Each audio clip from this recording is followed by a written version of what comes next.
Membangun harga diri yang begitu kuat sehingga tidak ada apapun dan tidak ada seorang pun yang dapat menggoyahkanmu, bahkan bukan ketakutanmu sendiri. Pernahkah kamu berhenti sejenak untuk memikirkan bagaimana jadinya hidup tanpa perlu persetujuan orang lain? Tidak ada seorang pun yang bertindak jika nilai dirimu tidak bergantung pada suka, pujian, atau apa yang orang lain pikirkan tentangmu.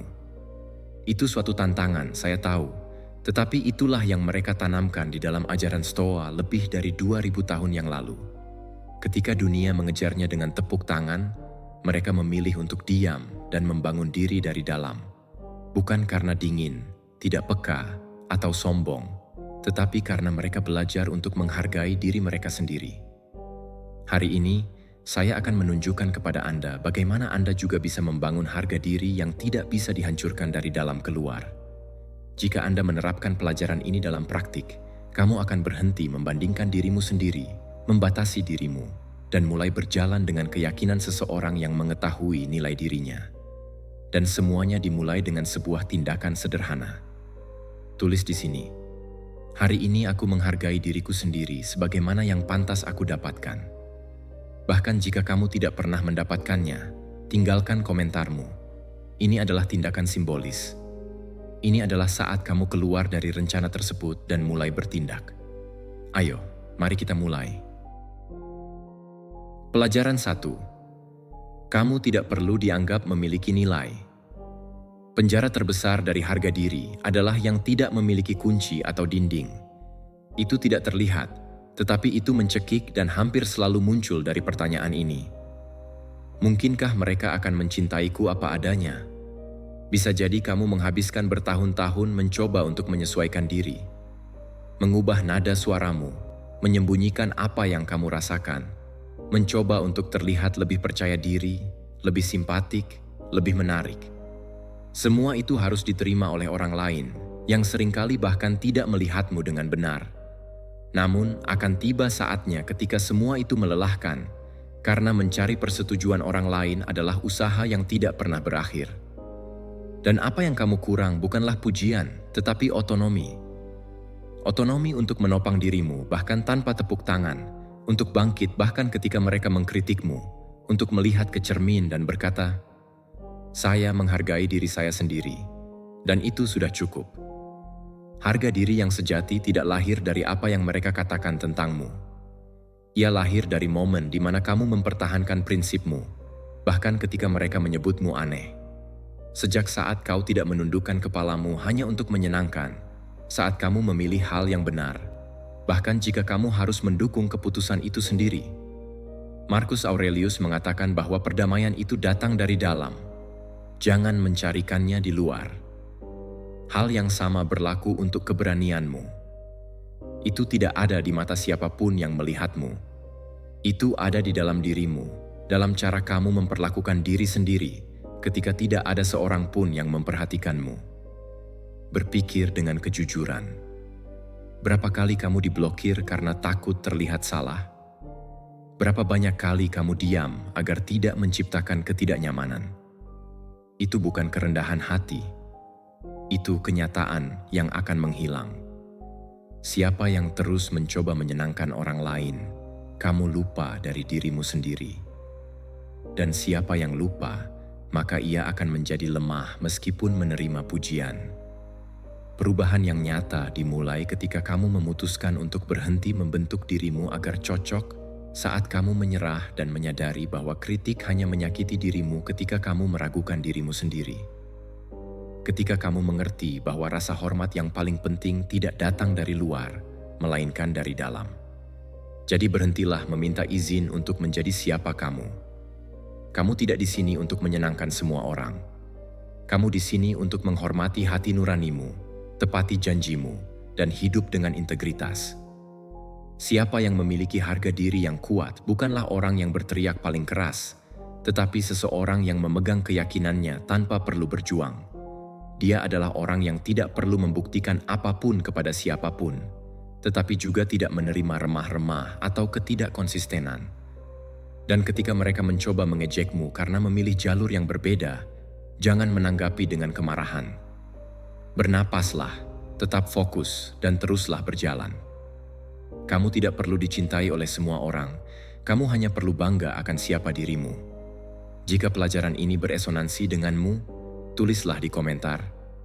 Saya membebaskan diri dari penilaian orang lain. Nilai saya tidak bergantung pada siapapun. Lebih dari sekadar menulisnya, hiduplah seakan itu memang benar. Karena setiap saat kamu memilih dirimu sendiri dan membangun kebebasan untuk menjadi siapa kamu. Pelajaran 2. Sesuaikan nada pikiranmu. Di dalam hidup ini, ada satu tempat yang selalu kamu huni tanpa kamu sadari. Tempat itu bukanlah rumahmu yang terbuat dari bata dan semen, bukan pula tubuhmu yang menjadi wadah fisikmu. Melainkan, tempat itu adalah cara kamu memperlakukan dirimu sendiri. Suara yang bergetar di dalam kepalamu saat kamu melakukan kesalahan, nada yang kamu gunakan untuk menilai dirimu sendiri ketika perasaan tidak cukup menghampirimu. Pernahkah kamu meluangkan waktu sejenak untuk mendengarkan suara dalam dirimu? Apa yang sebenarnya kamu katakan kepada dirimu sendiri dalam hati? Seringkali, musuh terbesar bagi harga diri kita tidak berasal dari luar, melainkan terletak di dalam pikiran kita sendiri yang terus berbicara tanpa henti. Seharusnya kamu bisa melakukannya lebih baik. Kamu selalu membuat kesalahan, kamu tidak pernah belajar dari pengalaman. Dan yang lebih menyedihkan, kamu mempercayainya. Kamu mempercayai suara-suara itu karena kamu sudah terbiasa dengan nada tersebut, karena kamu telah menginternalisasikannya dalam diri, dan tanpa kamu sadari, tuntutan-tuntutan itu menjadi seperti kebenaran yang tak tergoyahkan, padahal kenyataannya tidaklah demikian. Plato pernah mengatakan bahwa kita harus menyelaraskan kebiasaan kita satu persatu dan bertanya kepada diri sendiri, apakah saya masih memilih ini, ataukah saya hanya didominasi oleh sesuatu yang bahkan bukan milik saya lagi? Hal yang sama berlaku untuk apa yang kamu ulangi tentang dirimu sendiri. Apakah kamu masih ada di sana, berjuang untuk menemukan jati dirimu? Ataukah kamu hanya terjebak dalam gaung tuntutan yang tidak pernah masuk akal? Itulah mengapa sangat penting untuk mengubah dialog internal yang ada dalam pikiranmu. Kesalahan yang kamu buat tidaklah menghancurkan, tetapi apa yang kamu katakan kepada dirimu sendiri setelahnya itulah yang membentuk cara pandangmu. Kamu bisa jatuh dan bangkit kembali, atau kamu bisa jatuh dan mengubur dirimu dalam rasa putus asa. Perbedaannya terletak pada percakapan yang kamu lakukan dengan pikiranmu. Jika nada suaramu kejam, kamu akan merasa kecil, bahkan ketika kamu melakukan hal-hal besar. Namun, jika kamu bersikap tegas, jernih, dan penuh rasa hormat kepada dirimu sendiri, bahkan ketika kamu terjatuh, kamu akan menemukan dirimu kembali. Tak ada yang bisa mekar di bawah ancaman. Kamu tidak akan pernah sembuh jika pikiranmu adalah ladang ranjau yang penuh dengan kritik dan penilaian. Dan kamu tidak akan tumbuh jika setiap percobaan yang kamu lakukan berakhir dengan hukuman dari pengakuan diri. Pikiranmu tidak membedakan antara apa yang berasal dari luar dan apa yang berasal dari dalam. Jika kamu mengkritik dirimu sendiri dengan keras, pikiran itu akan mencatatnya sebagai kebenaran, dan seiring waktu, kritik tersebut akan menjadi bagian dari identitasmu. Oleh karena itu, dengarkanlah dengan saksama. Kamu tidak lemah hanya karena kamu ragu, kamu tidak berguna hanya karena kamu mengalami kegagalan, dan kamu bukan tidak mampu hanya karena merasa takut. Kamu adalah manusia, dan manusia adalah makhluk yang belajar, asalkan mereka mau berhenti menyerang diri mereka sendiri. Saat ini, praktik yang perlu kamu lakukan sangatlah sederhana. Ubah nada pikiranmu. Daripada mengatakan, "Saya pecundang," cobalah untuk berkata, "Ini sulit, tetapi aku belajar." Daripada mengatakan, "Saya tidak pernah melakukan sesuatu dengan benar," katakanlah, "Ini tidak berjalan sesuai harapanku, tetapi aku bisa meningkat." Ini bukanlah sebuah penipuan diri. Sebaliknya, belajarlah untuk membimbing dirimu sendiri dengan kasih sayang dan tanggung jawab terhadap dirimu sendiri.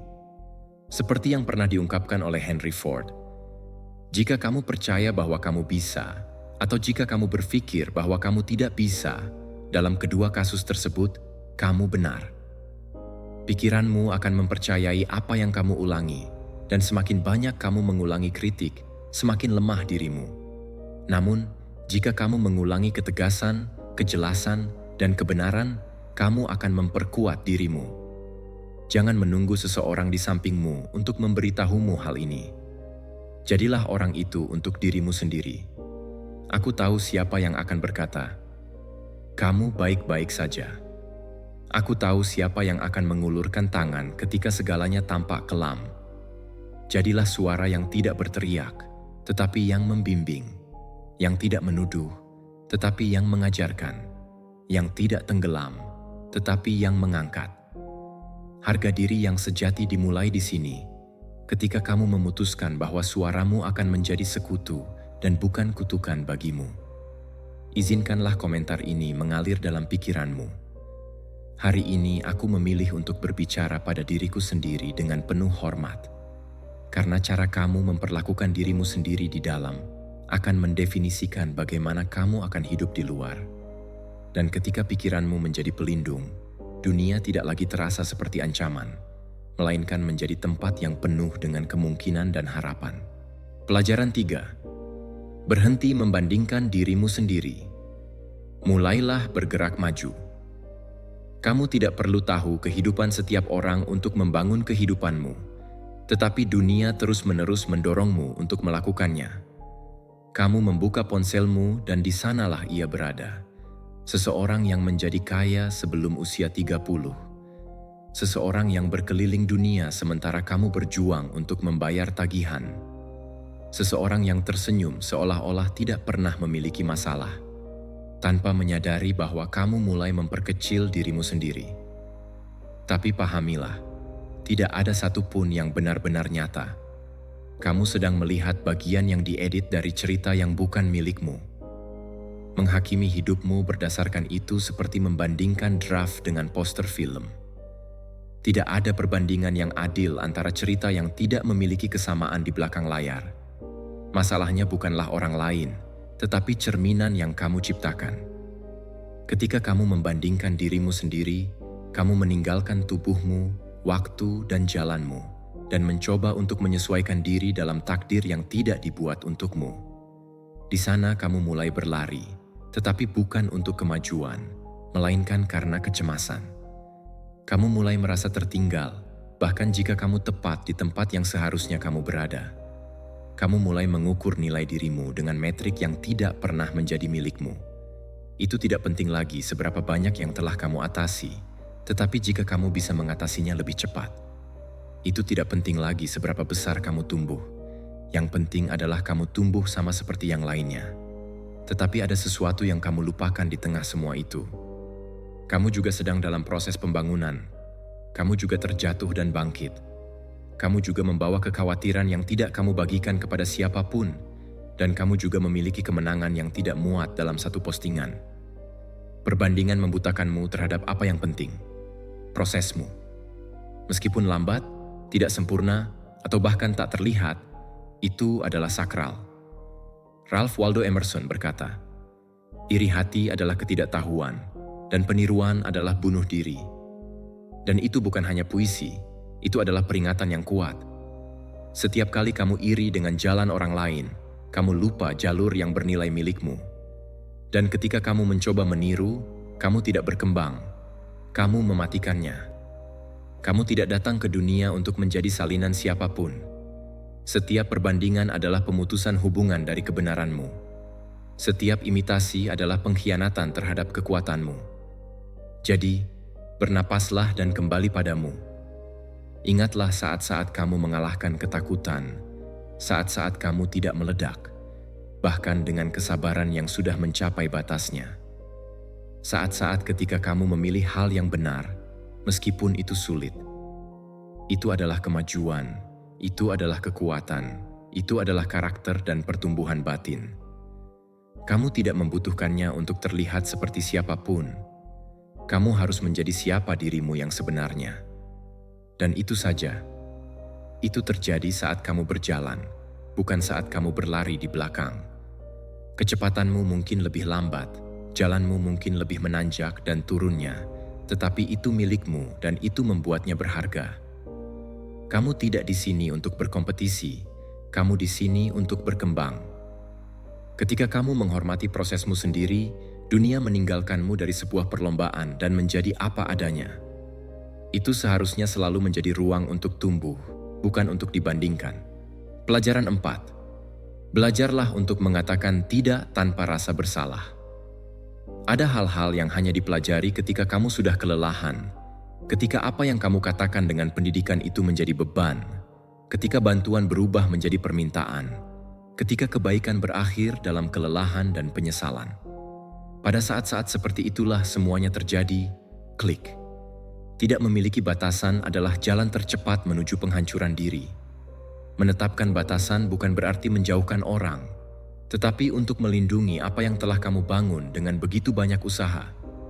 Ini seperti merawat kebun. Jika ada orang datang dan menginjaknya, itu tidak apa-apa. Bunga tetap mekar. Dia tidak bersikap kasar, dia bersikap adil. Banyak orang yang bingung antara kebaikan dan misi mereka, tetapi terlalu baik dengan semua orang hampir selalu berarti tidak adil terhadap diri sendiri. Epictetus berkata, "Itu bukan di dalam kemampuan kita untuk mengendalikan apa yang dilakukan orang lain, tetapi ya, apa yang kami izinkan." Kamu tidak harus menerima segalanya hanya karena kamu mengerti orang lain. Memahami tanpa batas menjadi penjara. Setiap kali kamu mengatakan ya, itu berarti tidak. Kamu kehilangan kekuatanmu. Itu terlihat seperti kebaikan, tetapi alam bawah sadarmu mendengarkan. Perasaanmu akan menjadi tidak penting.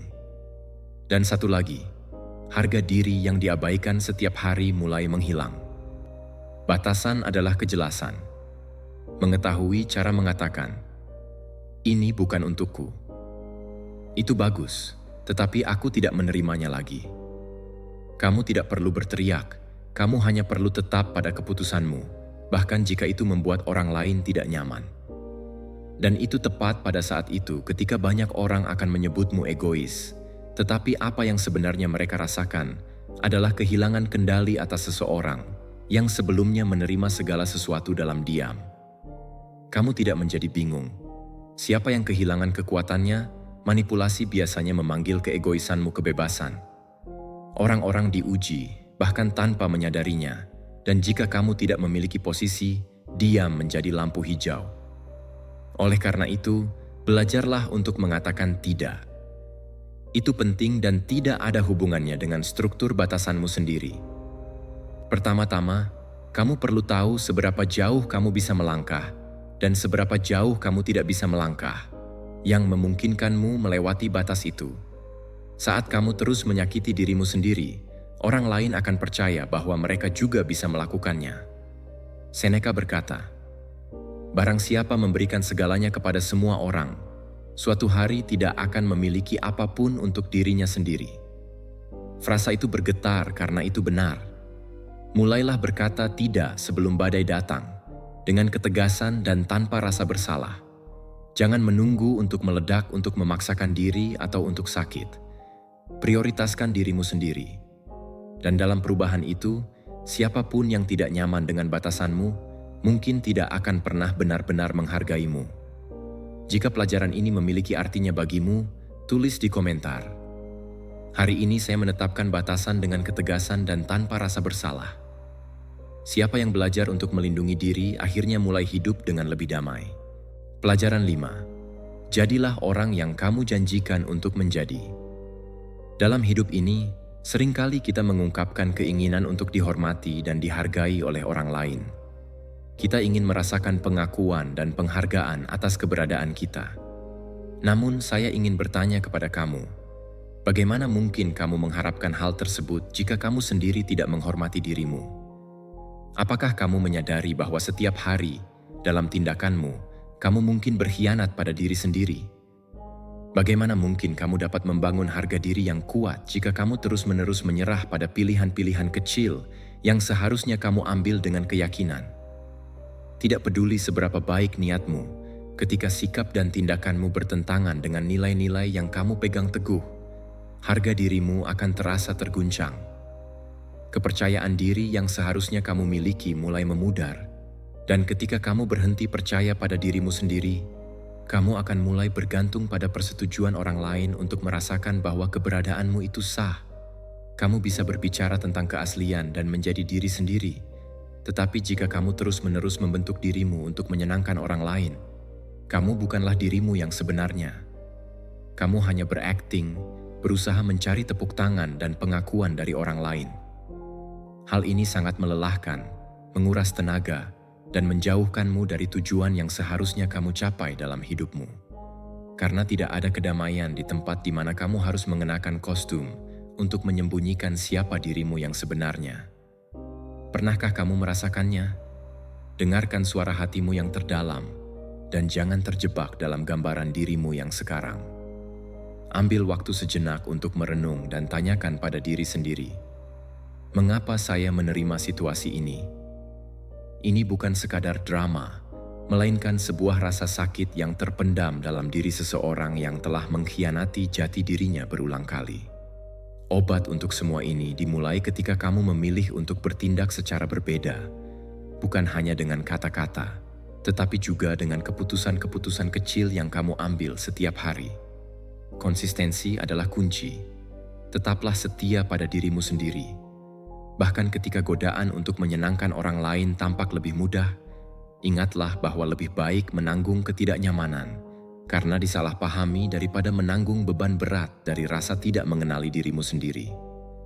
Apakah kamu ingin mempraktikannya? Sebelum kamu mengambil setiap keputusan, tanyakan pada dirimu sendiri, apakah pilihan ini membawa saya lebih dekat kepada orang yang saya inginkan, atau justru menghalangi saya? Jika pilihan itu membuatmu menjauh dari dirimu yang sejati, jangan terima. Setiap kali kamu menyelaraskan dirimu dengan kebenaran yang ada dalam dirimu, kamu seakan berkata pada harga dirimu, kamu bisa percayalah padaku, aku tidak akan meninggalkanmu. Seiring berjalannya waktu, kepercayaan ini akan membangun stabilitas emosional, kekuatan batin, dan martabat yang tidak bisa dibeli atau dihapus oleh siapapun. Ingatlah, perjalanan untuk menjadi diri sendiri adalah sebuah proses yang memerlukan ketekunan dan keberanian. Dengan setiap langkah kecil yang kamu ambil, kamu semakin mendekat pada diri yang sebenarnya dan pada kehidupan yang lebih berarti. Pelajaran 6. Gunakan ketidaksempurnaanmu sebagai fondasi. Kamu tidak harus sempurna untuk menghargai dirimu sendiri. Kamu hanya perlu memiliki keberanian untuk menerima ketidaksempurnaanmu. Dan itu tidak berarti menundukkan kepala, mengecilkan diri, atau bersembunyi di balik kalimat "aku seperti ini". Itu berarti berhenti menggunakan kekuranganmu sebagai kalimat dan mulai menggunakannya sebagai jembatan. Sebuah jembatan antara siapa kamu saat ini dan siapa kamu masih bisa menjadi seperti sekarang. Kita hidup di zaman di mana segala sesuatu diedit. Foto, momen keluarga, resume, perilaku profesional. Namun, harga diri yang sejati tidak lahir dari yang sempurna. Ia lahir dari kehadiran seseorang yang bahkan berada di tanah tidak diperlakukan dengan penghinaan, yang bahkan jika gagal pun tidak mengabaikan harga dirinya sendiri. Marcus Aurelius menulis, "Apa yang menghalangi jalur menjadi jalur? Itu berlaku untuk rasa malu yang kamu tanggung, untuk kesalahan yang kamu coba sembunyikan, untuk bagian dirimu yang belum kamu miliki. Belajar untuk mencintai. Jika kamu perhatikan lebih dekat, kamu akan menyadari bahwa ketidaknyamananmu juga bisa menjadi hal yang paling mengajarkan. Epictetus mengatakan bahwa kita tidak memiliki kontrol atas apa yang terjadi pada kita, tetapi kita memiliki tanggung jawab penuh atas bagaimana kita menanggapi. Dan di sanalah semuanya dimulai untuk berubah, bukan ketika masa lalu menghilang, tetapi ketika respon terhadap masa lalu berubah. Semua harga diri yang padat lahir dari fakta internal. Aku tidak akan menjadi agresor bagi diriku sendiri. Kamu mungkin telah berkomitmen kesalahan. Kamu mungkin telah mengatakan hal-hal yang tidak kamu inginkan. Kamu mungkin telah menyabotase dirimu sendiri dan kehilangan kesempatan penting. Tapi itu tidak menentukan nilai dirimu. Itu hanya menunjukkan bahwa kamu masih dalam proses seperti semua orang lainnya. Perbedaannya ada di bagaimana kamu bereaksi terhadap hal itu. Orang-orang yang rapuh dihukum, yang kuat dihukum, tetapi mereka belajar, dan orang bijak memulai lagi. Ini bukan tentang meyakinkan dirimu bahwa semuanya baik-baik saja. Ini tentang berhenti menggunakan luka sebagai senjata melawan dirimu sendiri. Cobalah untuk melihat ke cermin dan katakan, "Meskipun aku terluka, aku masih di sini. Meskipun aku tidak sempurna, aku memilih diriku sendiri." Mint mengatakan bahwa kesulitan menunjukkan kebenaran karakter, dan seringkali kesulitan yang paling besar itu bersifat internal. Itu adalah penilaian yang kamu ulangi dalam hati. Itu adalah standar yang kamu coba raih tanpa mengetahui alasannya. Itu adalah perbandingan yang konstan dengan versi yang tidak nyata. Tetapi semua itu bisa berubah saat kamu memutuskan untuk berhenti meremehkan dirimu sendiri dan mulai membangun kembali dirimu sendiri dengan tindakan kecil sehari-hari yang mengatakan, "Saya pantas diperlakukan dengan hormat." Jadi setiap kali kamu jatuh, bernapaslah, akui, benar, tetapi jangan pernah menyerah. Karena harga diri tidak lahir ketika semuanya berjalan baik. Ia lahir ketika kamu gagal dan masih terus berjalan dengan integritas. Pelajaran 7. Disiplin. Itu bukan bakat yang menghancurkan kepercayaan dirimu. Ini adalah akumulasi dari hal-hal kecil yang kamu khianati. Ini saat kamu berjanji untuk bangun pagi, tetapi kamu menunda alarm. Ini adalah saat kamu bersumpah bahwa kamu akan berubah, tetapi kamu menyerah sekali lagi. Ini adalah ketika kamu bilang kamu akan memulainya, tetapi kamu mulai pada hari Senin, setiap minggu. Tindakan-tindakan tersebut tampak tidak berbahaya, namun sebenarnya seperti retakan pada pondasi, dan ketika hal tersebut diulang terlalu lama, pikiranmu berhenti mempercayaimu, dan apa yang terjadi adalah ketidakamanan menjadi ketidakpercayaan, bukan milikmu dari orang lain. Kamu tidak membutuhkan lebih banyak motivasi.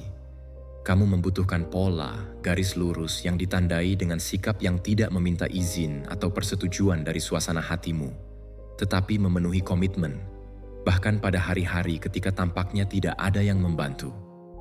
Kaum Stoa tidak berbicara tentang motivasi. Mereka berbicara tentang pengendalian internal, untuk bertindak dengan hati nurani, untuk menjaga akal sehat tetap teguh ketika emosi berteriak. Hal ini mungkin dilakukan dengan disiplin, tetapi bukan dengan disiplin yang ketat.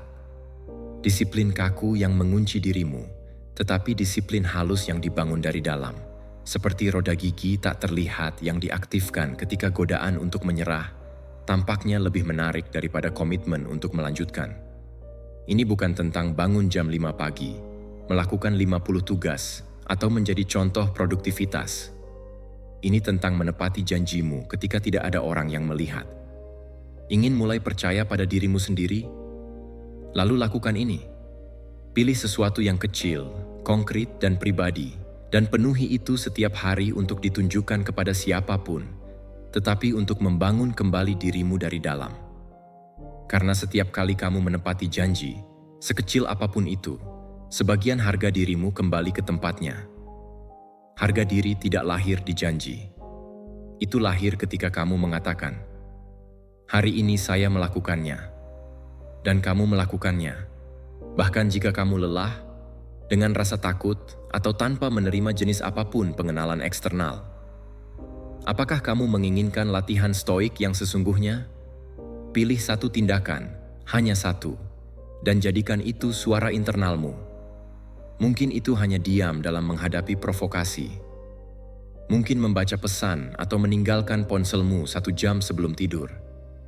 Tidak peduli seberapa besar ukuran tindakan itu, yang penting adalah kamu ikut serta membuktikan pada dirimu sendiri bahwa kamu adalah seseorang yang dapat dipercaya. Karena pada akhirnya, disiplin bukanlah tuntutan diri sendiri. Ia adalah harga diri. Dan ketika kamu mulai bertindak seperti seseorang yang layak untuk dipercayai, sesuatu yang berubah dalam cara kamu berjalan, berbicara, dan memutuskan. Kamu berhenti mencari jaminan eksternal karena kamu tahu bahwa kamu memiliki dasar yang kokoh di dalam. Dan jika ide ini menyentuh sesuatu di dalam dirimu, pergilah sekarang ke komentar dan tulislah, "Hari ini saya memilih untuk menepati apa yang aku janjikan." Jangan menjanjikan dunia, berjanjilah pada dirimu sendiri. Karena memang itu adalah janji berulang kali yang suatu hari akan menjadi kekuatan terbesarmu yang teguh. Pelajaran 8. Lalui. Apa yang membuatmu takut dan menjadi tidak dikenali lagi? Tidak ada seorang pun yang tumbuh dengan melindungi dirinya sendiri sepanjang waktu. Dalam perjalanan hidup, kita sering dihadapkan pada berbagai ketakutan yang menghalangi kita untuk berkembang.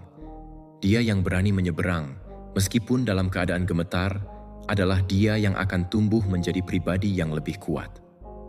Siapapun yang terus menunggu ketakutan itu hilang sebelum mengambil langkah, justru akan terjebak dalam lingkaran ketidakpastian.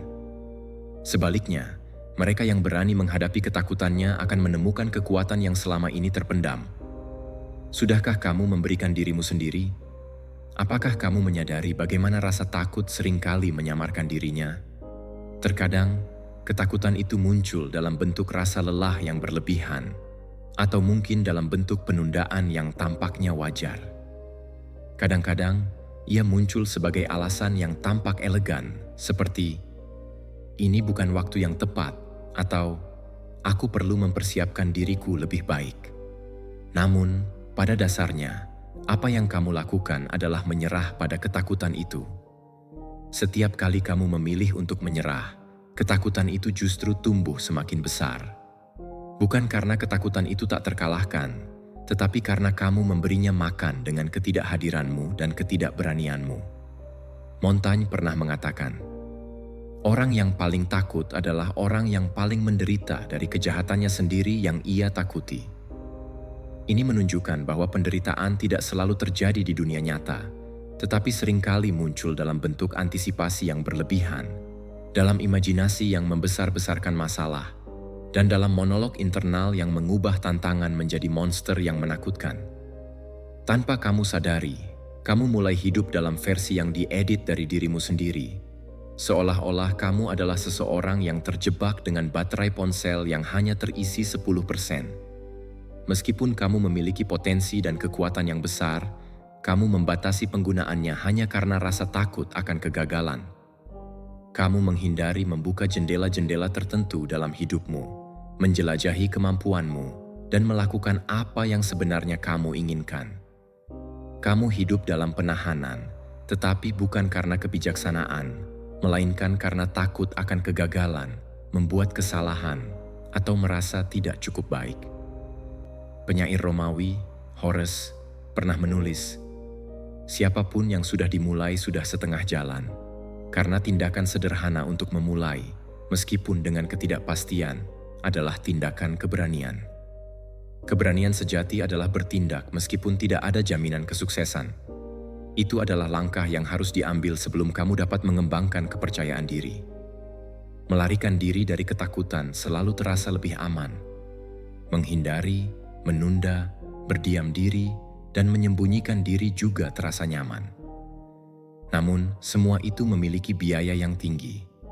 Kamu kehilangan kesempatan untuk melihat siapa dirimu sebenarnya, dan yang terburuk adalah kamu mulai tidak percaya pada dirimu sendiri. Kepercayaan diri dibangun melalui perjalanan yang penuh tantangan.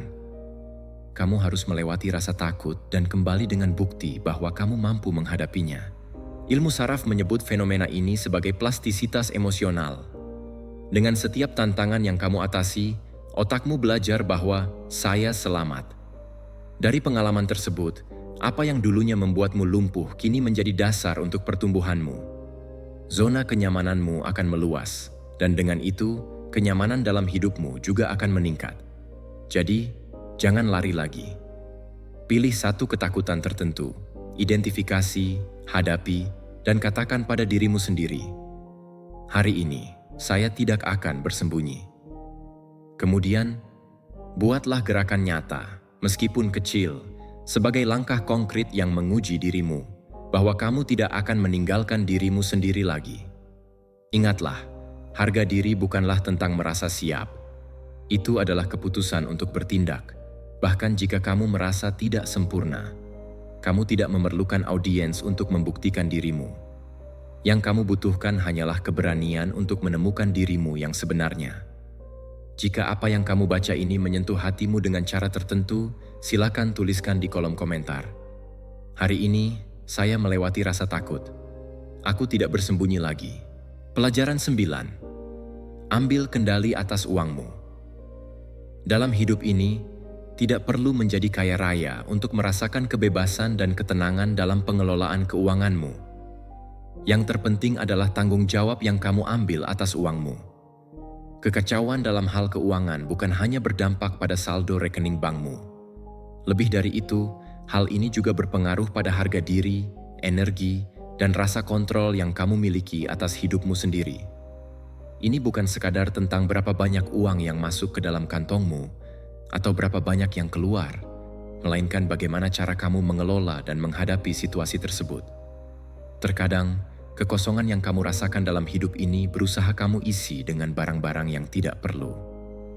Frustrasi yang muncul akibat hari-hari yang buruk seringkali kamu coba tutupi dengan pembelian impulsif, sementara ketidakamanan yang mengganggu pikiranmu kamu sembunyikan di balik penampilan yang glamor. Pernahkah kamu merenungkan berapa kali kamu mengeluarkan uang untuk hal-hal yang sebenarnya tidak kamu butuhkan, hanya untuk merasakan seolah-olah kamu mampu, atau membeli barang bukan karena keinginan yang tulus, tetapi semata-mata untuk mengalihkan perhatian dari rasa sakit yang kamu alami? Sebenarnya, cara kamu menangani uang adalah cerminan dari hubunganmu dengan dirimu sendiri. Mereka yang tidak tahu bagaimana cara mendengarkan diri sendiri seringkali terjebak dalam kesunyian. Sementara itu, mereka yang tidak memberikan perhatian pada diri sendiri cenderung menggunakan uang sebagai alat untuk mengalihkan diri dari kenyataan. Dan bagi mereka yang tidak tahu bagaimana cara memenuhi kebutuhan emosional diri sendiri, berupaya mempertahankan citra di luar menjadi prioritas. Seneca pernah mengatakan bahwa orang yang kaya bukanlah mereka yang memiliki banyak, melainkan mereka yang terus-menerus menginginkan lebih tanpa batas. Keinginan yang tak terkendali dan dorongan untuk selalu lebih sering kali berakar dari kekosongan emosional yang belum teratasi. Mengatur keuanganmu bukan hanya sekadar membuat catatan dalam lembar kerja. Ini adalah proses pembelajaran untuk mengatakan tidak pada impuls yang merugikan. Ini adalah kemampuan untuk menunggu dan membuat keputusan yang sadar, yang mendukung kehidupan yang ingin kamu bangun, bukan hanya untuk kesenangan sesaat. Dengan demikian, kamu perlahan-lahan membangun harga diri, karena setiap kali kamu berhasil memenuhi rencana yang telah kamu buat, kamu mengirimkan sinyal positif kepada pikiranmu. Aku yang mengendalikan hidupku. Ketika kamu merasa memiliki kendali, kamu tidak lagi bergantung pada persetujuan orang lain atau terjebak dalam gangguan yang tidak perlu. Bayangkan berapa banyak orang yang hidup dalam kecemasan, takut menghadapi akhir bulan, atau merasa bersalah karena tidak dapat menabung, bahkan terpaksa berutang demi mempertahankan gaya hidup yang sejatinya tidak mencerminkan siapa diri mereka. Ini bukan soal menghakimi satu sama lain, melainkan soal memahami bahwa harga diri juga dibangun melalui keputusan-keputusan praktis. Kebebasan emosionalmu sangat tergantung pada bagaimana kamu mengelola apa yang kamu miliki saat ini. Kamu tidak perlu menghasilkan lebih banyak uang untuk memulai perubahan yang positif. Yang perlu kamu lakukan adalah melihat dengan jernih apa yang masuk dan keluar, memahami pengeluaranmu, dan membuat keputusan yang lebih selaras dengan siapa dirimu yang sebenarnya, bukan berdasarkan harapan dunia luar. Apakah kamu siap untuk memulai perjalanan ini sekarang juga? Tentukan tujuan keuangan kecil yang sesuai dengan realitasmu. Mungkin kamu bisa mencoba untuk mencatat semua biaya yang dikeluarkan selama 7 hari, menabung jumlah simbolis setiap minggu, atau bahkan menahan diri dari pembelian impulsif untuk sementara waktu. Cobalah untuk melakukannya minggu depan dan amati perubahan yang terjadi. Kamu tidak akan sendirian dalam proses mengatur keuangan. Dengan langkah-langkah kecil ini, kamu akan menegaskan kembali kepada dirimu sendiri bahwa kamu mampu bertahan dengan keputusan yang telah kamu buat.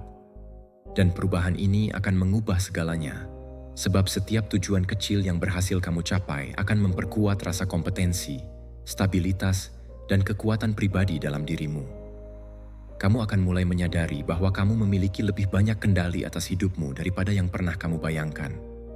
Ketika kamu merasakan kendali itu, pikiranmu akan menjadi lebih tenang, kecemasanmu akan berkurang, dan kepercayaan dirimu akan tumbuh bukan karena sesuatu yang diberikan oleh orang lain, tetapi dari sesuatu yang kamu bangun sendiri.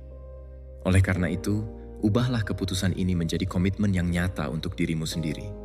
Pelajaran 10. Perlakukan tubuhmu seperti tempat di mana jiwamu tinggal. Kamu tinggal di dalam tubuhmu. Itu bukan aksesori, ini bukan label atau etalase.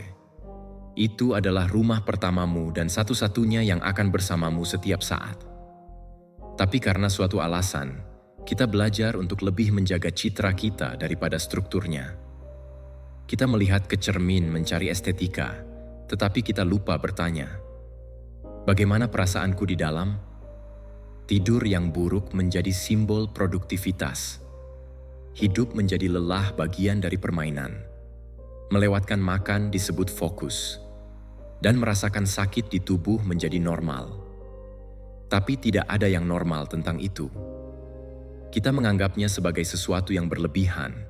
Segala sesuatu yang membutuhkan jeda, tidur, air, gerakan, seolah-olah merawat diri sendiri adalah buang-buang waktu dan bukan dasar dari segalanya yang ingin kita bangun. Kaum Stoa berbicara tentang pengendalian diri, tetapi juga rasa hormat terhadap alam. Dan tubuhmu adalah alam dalam keadaan paling murni. Mengabaikannya sama saja dengan menyatakan perang terhadap kekuatan hidupmu sendiri. Mint berkata, tubuh harus diperlakukan lebih ketat ketika kamu ingin pikiranmu bebas. Dan ini tidak ada hubungannya dengan standar estetika, tetapi dengan menciptakan ruang internal di mana kamu tidak perlu bertahan hidup setiap hari dalam kehidupan yang menelantarkan. Karena tubuh yang terabaikan mengontaminasi pikiran, kamu menjadi lebih mudah tersinggung, lebih cemas, lebih bingung. Pikiranmu mulai berteriak minta tolong, tetapi kita merespons dengan kafein, lebih banyak layar, lebih banyak kebisingan, dan lebih cepat. Merawat tubuh juga merupakan suatu tindakan spiritual. Itu adalah menghargai diri sendiri. Adalah memilih untuk makan dengan sengaja, tidur dengan bertanggung jawab, bergerak dengan frekuensi, dan bukan untuk mencari validasi eksternal, tetapi untuk menegaskan kendali dirimu sendiri. Industri ingin meyakinkanmu bahwa merawat tubuhmu adalah memahatnya, tetapi filsafat memberitahumu untuk menjaga tubuhmu dan menghuni dirimu sendiri, yaitu mengubah tubuhmu menjadi kuil, koherensi antara apa yang kamu pikirkan, apa yang kamu rasakan, dan apa yang kamu lakukan. Kesombongan akan mengikatmu ketika itu menjadi obsesi, tetapi perawatan diri membebaskanmu ketika lahir dari rasa hormat. Jadi lain kali kamu akan mengabaikan suatu gejala, mengorbankan istirahat, atau menyabotase dirimu sendiri dengan makanan. Ingat, kamu tidak hanya berhenti merawat dirimu sendiri. Kamu memberitahu dirimu sendiri bahwa kamu bahkan tidak berharga untuk usaha itu. Dan tidak ada seorang pun yang memiliki harga diri yang kuat dapat melakukan itu untuk waktu yang lama. Apakah kamu ingin mempraktikkan pelajaran ini? Pilihlah sebuah gerakan perawatan diri, sesuatu yang telah kamu tunda, mungkin menjadwalkan janji temu medis, mengulang beberapa pemeriksaan, atau memulai diet baru yang lebih sehat. Lakukan hari ini dan pertahankan, bukan sebagai kewajiban, tetapi sebagai tindakan cinta untuk diri sendiri. Jika kamu benar-benar berkomitmen untuk menjaga dirimu, tulis di komentar, tubuhku adalah rumahku, dan ulangi setiap saat bahwa kamu melupakannya. Karena pada akhirnya, cara kamu memperlakukan tubuhmu menunjukkan seberapa besar kamu bersedia menghargai dirimu sendiri. Membangun harga diri adalah komitmen terhadap diri sendiri dan evolusi di semua bidang kehidupanmu. Emosional, fisik, finansial, spiritual, dan pribadi. Ini adalah belajar untuk mencintaimu dan menunjukkannya setiap hari, merawatmu, bergerak maju, dan menghormatimu, meskipun kamu telah belajar sepanjang hidupmu sebaliknya. Kaum Stoa jelas ketika mereka mengajarkan hal terbesar dari semuanya, kebebasan. Kita tidak memiliki kekuasaan atas kemarin, tetapi hari ini kita bisa memilih siapa kita ingin menjadi dan bagaimana kita ingin melanjutkannya.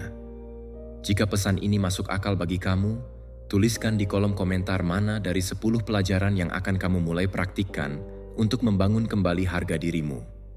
Dan jangan lupa tinggalkan like, subscribe, dan bagikan konten ini dengan seseorang yang ingin kamu lihat tumbuh. Terima kasih telah berada di sini.